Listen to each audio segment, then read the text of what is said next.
Alright, so there's a lot of free public data we can access via APIs to create additional features. It can be really fun to pause here and brainstorm or whiteboard features that may help your machine learning model. Think about if you were the model. What would you like to know? As a data scientist at this online retailer, you decide that gathering some more demographic information on your customers may benefit the model. You know that the United States Census Bureau has a public API where you can access census data.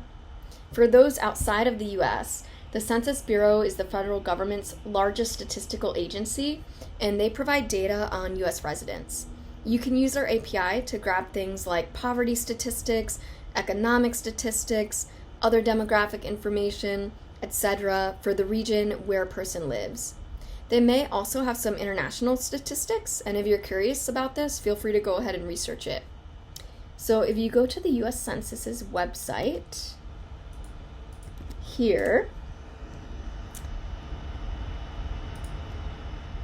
then to data and maps at the top,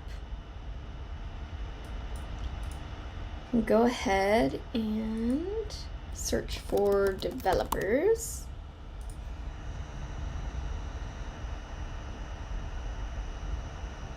And if you click into developers, you'll see information on the side about available APIs. If you click into this, you can see the surveys that the Census Bureau conducts.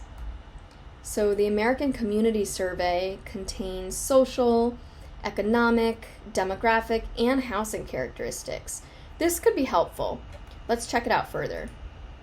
To do that, we'll go ahead and we'll navigate to this page here, and then we'll view some of their tables to see what's available.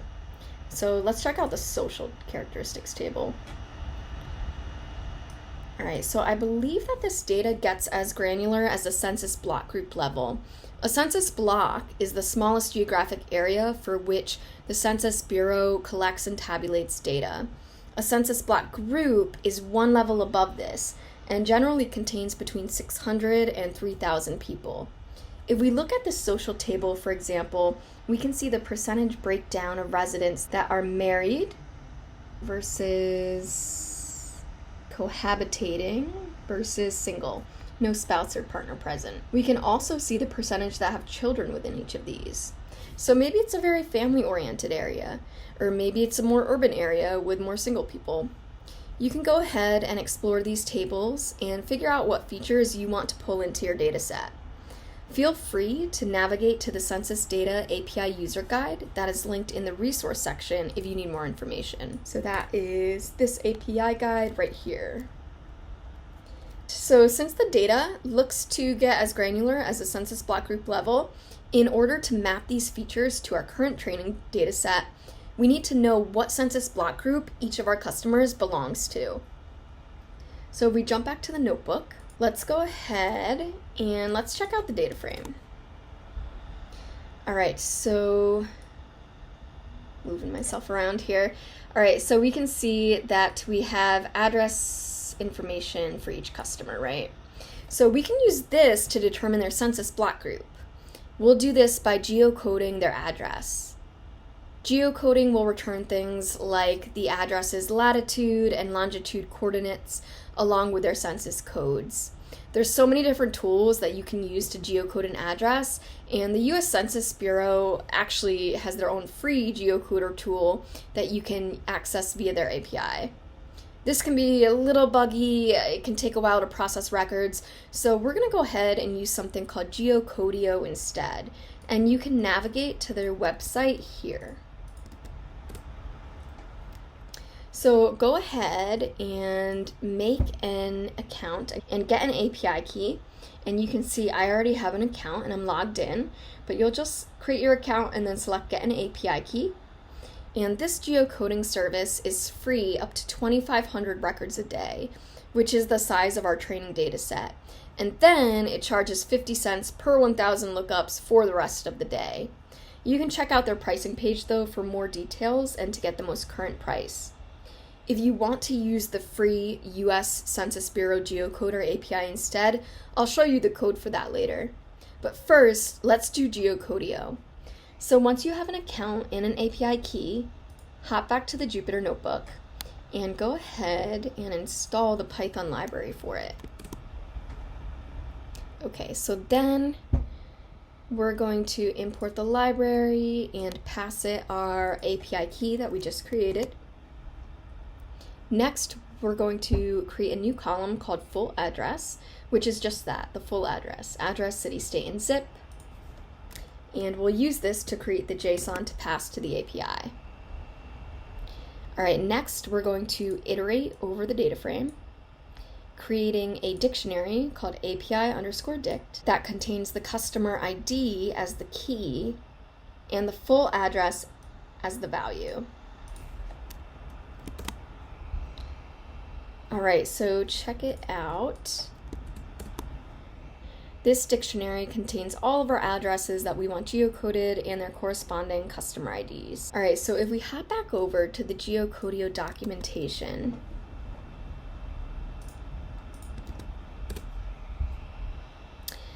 we see that we can pass the API additional fields that we want returned.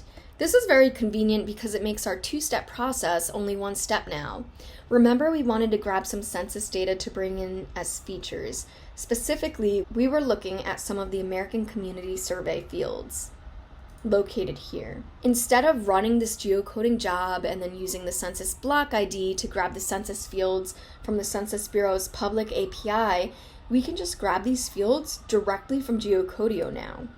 Since we're interested in the American Community Survey fields, let's go ahead and we'll pass the API the ACS demographics, ACS social, and ACS families parameters to also return to us, along with the census codes.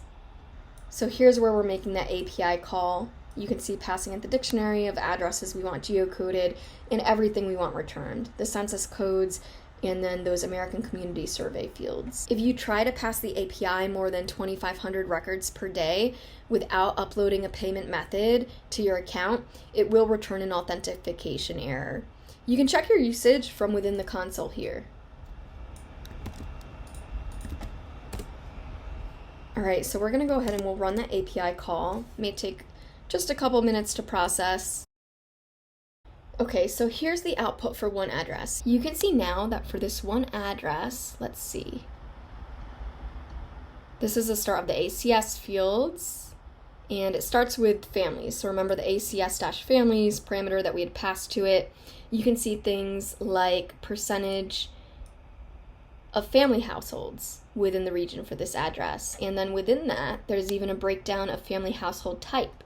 So for these family households, what percent is a married couple family? What's other? Male householder, female householder, no spouses present, things like that. Additionally, if you keep scrolling down, the ACS-social parameter right here return things for us like the education level of the population. So population by minimum level of education, you can see 5th and 6th grade, things like that, bachelor's degree, master's degree. Let's see, we can also see things like veteran status. And what else? We can also see things like ethnicity or race.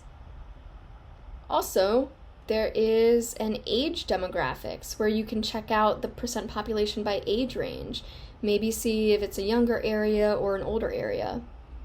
So as a data scientist at the online retailer, you decide you want to know the percentage of family households in the region where that customer lives and the percentage of, let's say, females in the area who obtained a bachelor's degree. So you're going to go ahead and create two relevant functions that will grab these percentages from the response dictionary given the customer ID. So you can see it's a simple lookup on the customer ID within results. This is the percentage family. It searches the ACS families, return fields, household type, family households, percentage of family households. And for the percent of females that have a bachelor's degree, again, same deal, looking up on customer ID, results, ACS social, population minimum level of education, female bachelor's degree percentage.